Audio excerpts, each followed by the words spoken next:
तथा सारी सृष्टि की पालना करने वाले भगवान श्री गणेश जी, ज्ञान के देने वाली श्री सरस्वती जी और सब पुराणों के कर्ता श्री व्यास जी तथा अपने गुरुदेव के चरणों में नमस्कार करके भगवान की श्रद्धा और भक्ति में रस में डूबी हुई मैं कार्तिक मास की कथा को कहता हूं।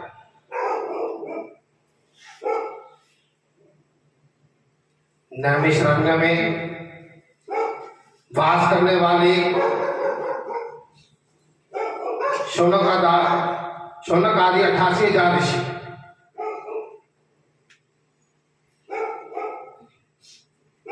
श्री सूत जी से कहते हैं कि हे ब्राह्मण, आप हमारी इस घोर कलयुग से रक्षा करने के लिए कोई सरल उपाय बताएं। क्योंकि सूत जी व्यास जी के पहले शिष्य हैं, जिन्होंने सभी वेद और पुराण पढ़े थे। इनकी उम्र भी 20 साल की है, इससे बड़े नहीं होते। सुखदेव जी 6 वर्ष की आयु में रहते हैं, उससे ज्यादा नहीं होते। वैसे सूत जी 20 साल से बड़े नहीं होते। ये शौनक आदि 88,000 ऋषि है, तो अलग अलग नाम के, लेकिन संयुक्त नाम दिया गया है शौनक आदि। और नैमिषारण्य में वास करते हैं। नैमिषारण्य में क्यों? क्योंकि नैमिष कहते हैं संस्कृत में किसी के किनारे को। जब ब्रह्मा जी ने सृष्टि करनी चाहिए थी तो पहले कहाँ जाके सृष्टि करूं, कहाँ जाके तप करूं? तो उनको आकाशवाणी हुई, ये चक्र जहां जहां पे गिरेगा इसके पीछे पीछे चलो, वहीं जाके सबसे पहले तपस्या करना। तो ये चक्र घूमता घूमता आके नैमिष में गिरा। अरण्य कहते हैं जंगल को। जिस जंगल में आके गिरा उसका नाम पड़ा नैमिषारण्य। वहीं आके सबसे पहले ब्रह्मा जी ने तपस्या की थी, जो आज उत्तर प्रदेश में है, जगह कहीं यूपी के अंदर।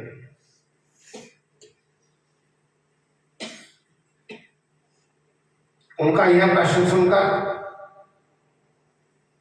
श्री सूत जी कहने लगेगी कि हे ऋषियों, भगवान के चरणों में तुम्हारी अटल भक्ति देखकर तुमसे कार्तिक महात्म की कथा कहता हूं, जिसके सुनने मात्र से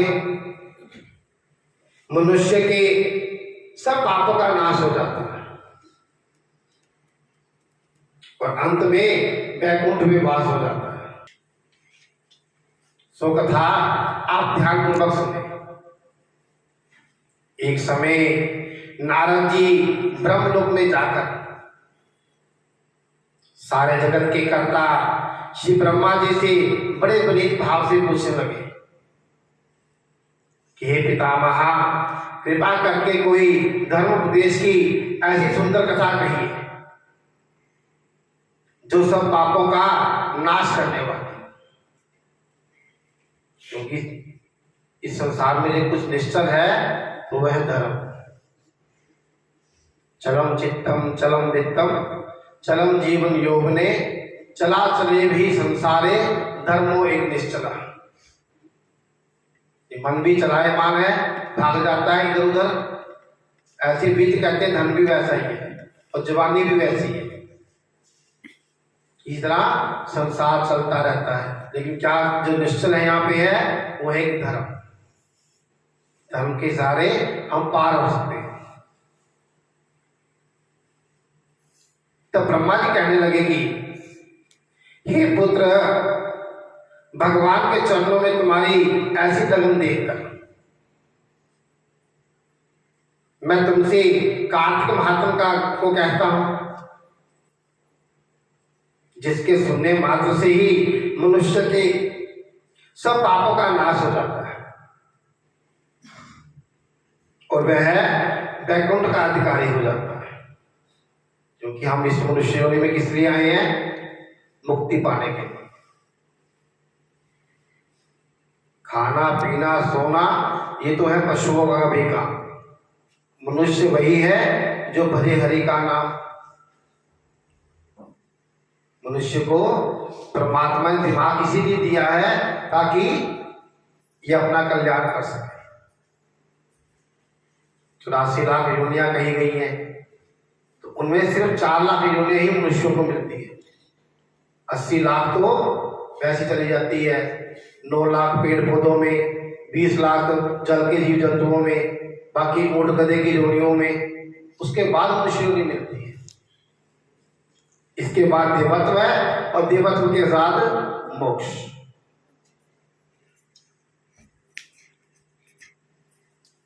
क्योंकि रामचरितमानस में भी लिखा है ना, बड़े भाग से यह मनुष्य तन पावा, सुर दुर्लभ सब ग्रंथ ही गावा। सब ग्रंथों में लिखा है ये सबसे दुर्लभ जो योनि है ये मनुष्य की ही है।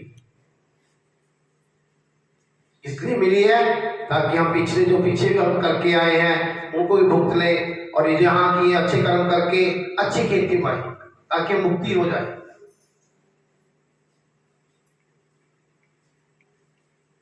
कार्तिक मास भगवान को अधिक प्रिय है क्योंकि ये सब मासों में सबसे उत्तम मास मानते हैं। है तो सारे पवित्र हैं, सबके महत्व है, लेकिन कार्तिक, माघ, वैशाख और श्रावण ये 4 मास तो सबसे उत्तम माने गए, जिनमें कार्तिक, माघ और वैशाख ये ठाकुर जी के महीने हैं और श्रावण भगवान शंकर का।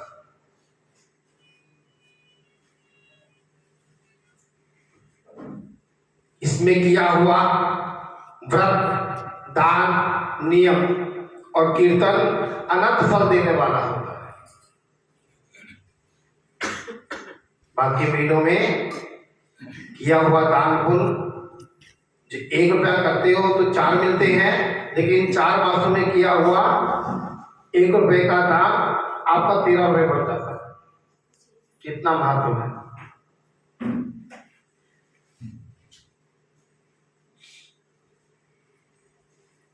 क्योंकि इस महीने में किए हुए भगवत कृत्य से बढ़कर कोई यज्ञ और तप नहीं है।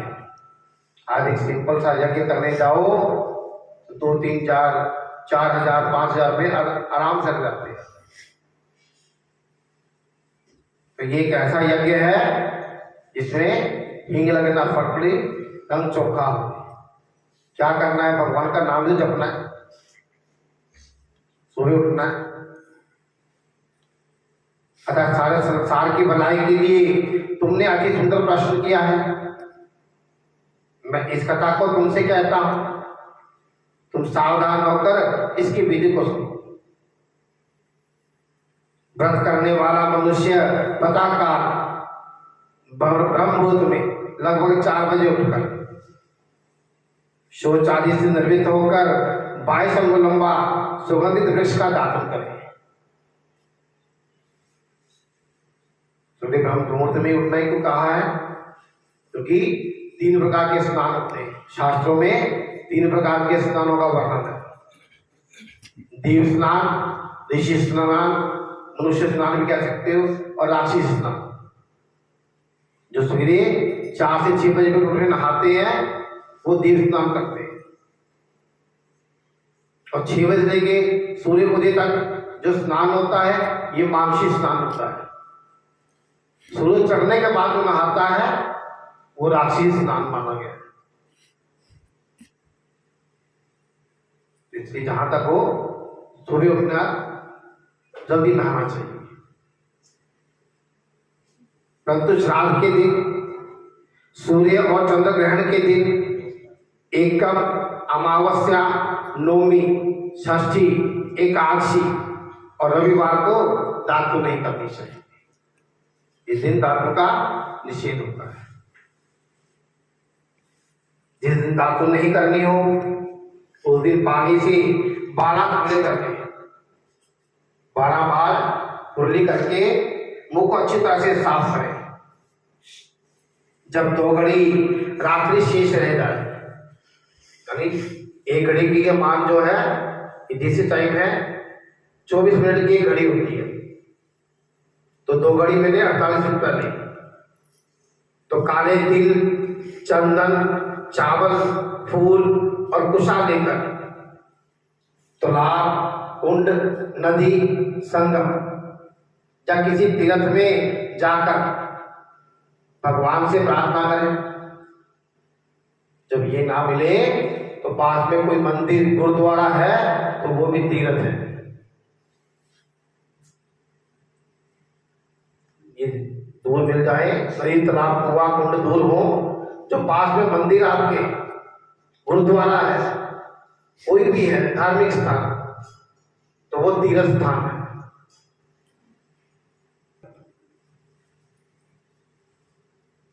और जहां जाकर प्रार्थना करें, इसलिए कोई भी धार्मिक स्थान हो वहां से नतमस्तक होकर निकलना चाहिए, क्योंकि वो धर्म स्थान ही नहीं है, उस शहर का, उस एरिया का रक्षक भी होता है। शास्त्रों में जैसे हम कोई प्रार्थना लेके जाए, सीधा डीसी के पास जाए तो डीसी हमारी प्रार्थना नहीं सुनेगा, वो कहेगा अपने एरिया के थाने में जाके लिखा हो, वहां से मैं देख लूंगा। जब डायरेक्ट डीसी के पास जाए तो हमारी सुनवाई नहीं होगी। उसी तरह जो अपने एरिया में, अपने इलाके में, अपने मोहल्ले में जो मंदिर, गुरुद्वारा होता है उसका पहला रक्षक माना गया। वहां अपने प्रार्थना लगाओगे, वो अपनी प्रार्थना को आगे भेजेंगे तो कहीं भी कबूल नहीं होगी, जहां मर्जी चले जाओ। और भगवान आपकी और लक्ष्मी जी की प्रसन्नता के लिए, लक्ष्मी को सभी चाहते हैं। मैं कार्तिक मास का स्नान करूंगा, इस प्रकार प्रतिज्ञा करके श्री गंगा जी, शिव, सूर्य और भगवान विष्णु जी का ध्यान करके नाभि तक गहरे जल में प्रवेश करके अच्छी तरह स्नान करें। फिर जल से बाहर निकलकर देवता, ऋषि और पितरों का तर्पण करें। ये पितर भी हमारे देव हैं, कलयुग में इनको देवत्व स्थान प्राप्त है। और शास्त्र में लिखा है अन्न, धन और संतान, ये तीनों इन्हीं कृपा से बढ़े थे। ठाकुर जी जैसे सभी को अपना अपना डिपार्टमेंट बांट रखा है, अग्निदेव ने अग्नि देनी है, वायुदेव ने वायु, सूर्य ने प्रकाश, चंद्रमा ने शीतलता, वैसे ही पितरों को क्या दे रखा है, अन्न, धन और संतान। यदि आपको माने तो ये चीज दे सकते हो, नहीं मानेंगे तो ये चीज की कमी कर सकते हो। कोई भी पूजा हो, पितरों का स्थान साथ में, हम भी कोई पूजा करवाते हैं तो उसमें कर्म होता है नामदिमुख श्राद्ध। रामचरितमानस में इसका वर्णन है।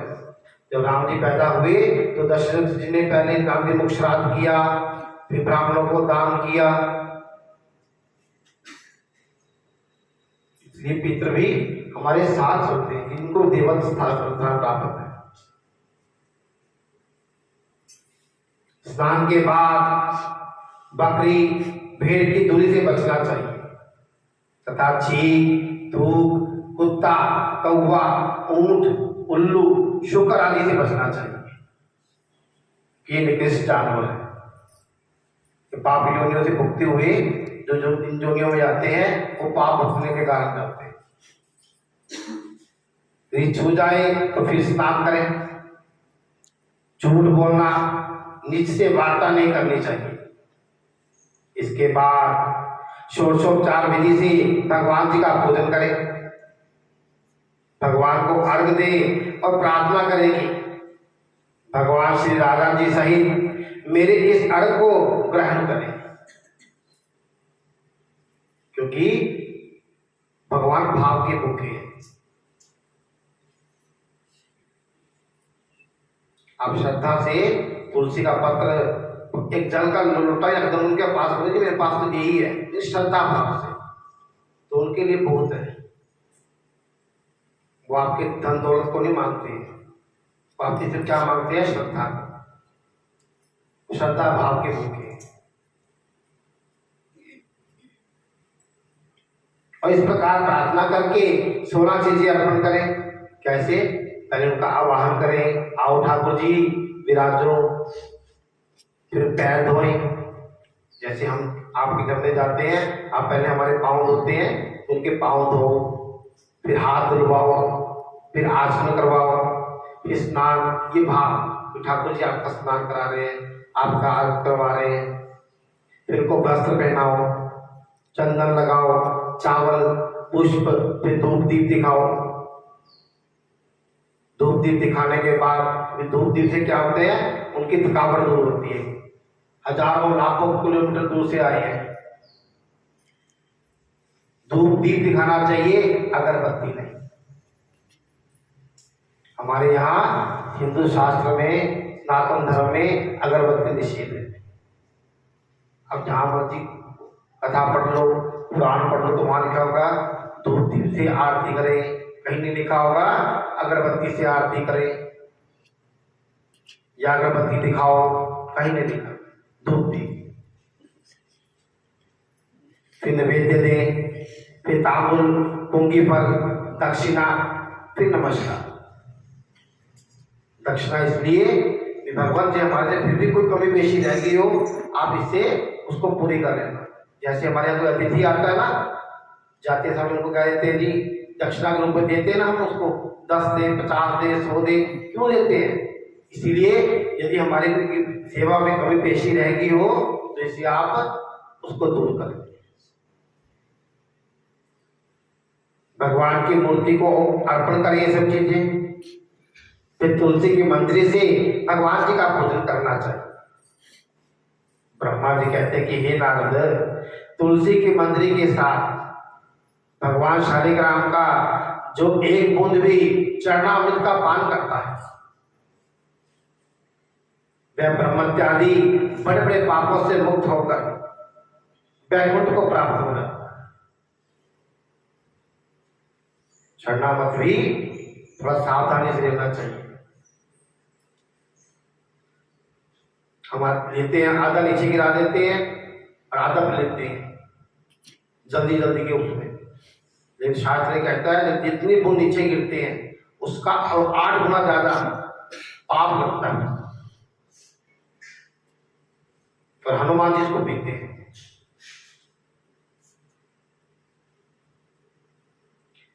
जो भगवान शालिग्राम की मूर्ति के आगे अपने पितरों का श्राद्ध करता है, उसके पितरों को वैकुंठ की प्राप्ति होती है। जो भगवान शालिग्राम की मूर्ति का दान करता है, उसको समस्त पृथ्वी के दान के बराबर फल मिल जाता है, उसको समस्त। परंतु शालिग्राम की मूर्ति बेच लेनी चाहिए। तो आप कहीं लेने जाओगे तो कहेंगे इसकी कितनी सेवा है जी, कोई नहीं कहेगा कितने पैसे हैं। सेवा, पैसे तो बोल सकते, सेवा।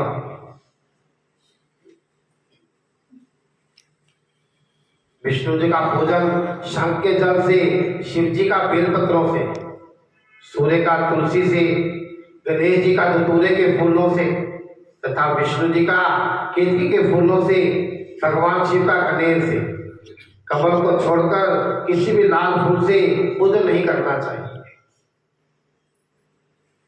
जो श्री विष्णु जी का पूजन कमल के पुष्पों से, लक्ष्मी जी का मालती से और चंपा के फूलों से करता है, वह भगवान के परम पद को प्राप्त हो जाता है। जो भगवान को अति प्रिय तुलसी से उनका पूजन करता है, उसकी महिमा कोई भी बखान नहीं कर सकता। वह कभी भी दोबारा माता के पेट में आता ही नहीं। तुलसी के माला को धारण किए हुए मंदिर से युक्त जिसकी मृत्यु हो वह सीधा बिना किसी बाधा के वैकुंठ धाम में जाता है। तुलसी की छाया में पितरों का श्राद्ध करने से पितरों की अक्षय तृप्ति हो जाती है। जितने मर्जी भूखे हो वो तृप्त हो जाए। तुलसी का सिंचन गंगा यमुना और नर्मदा के स्नान के बराबर हो जाता है। उसकी सेवा तुलसी का वृक्ष लगाने, सींचने और स्पर्श करने से ही मनुष्य के काया, वाचा और मनसा तीनों प्रकार के पाप नष्ट हो जाते हैं। ये तीनों ही चीजें हमारे पाप और पुण्य दोनों के भागीदार पर मुख्य कारण मान सकते हो, क्योंकि मन से, काया से और वाणी से हम किसी का भला भी कर सकते हैं और बुरा भी। भला कर दिया तो पुण्य हो गया और किसी को उल्टा बोल दिया तो पाप हो गया। तो ये तीन प्रधान कारण है इसके। इस प्रकार कार्तिक का व्रत रखने वाला शांत से तुलसी का पूजन, दक्षिणा और नमस्कार के साथ हाथ जोड़कर प्रार्थना करें कि हे हरि प्रिय, देवताओं ने तुमको बनाया है और मुनीश्वरों ने तुम्हारा पूजन किया है, मैं आपको नमस्कार करता हूं। इस प्रकार प्रार्थना करें। जो मनुष्य आंवले के पत्ते और फूलों से भगवान जी का पूजन करता है तथा आंवले के वृक्ष नीचे बैठकर भगवान का पूजन करता है, उसको सोने के फल और पुष्पों का फल प्राप्त होता है। जो मनुष्य द्वादशी को तुलसी और आंवले के पत्तों को तोड़ता है वह घोर नरक में बसता है। जो मनुष्य कार्तिक मास में आंवले के फल, तुलसी और गोपी चंदन की माला धारण करता है वह जीवन मुक्त हो जाता है। इस प्रकार व्रती पुरुष भोजन करके चंदन, पुष्प, पान और दक्षिणा से ब्राह्मण को प्रसन्न करें।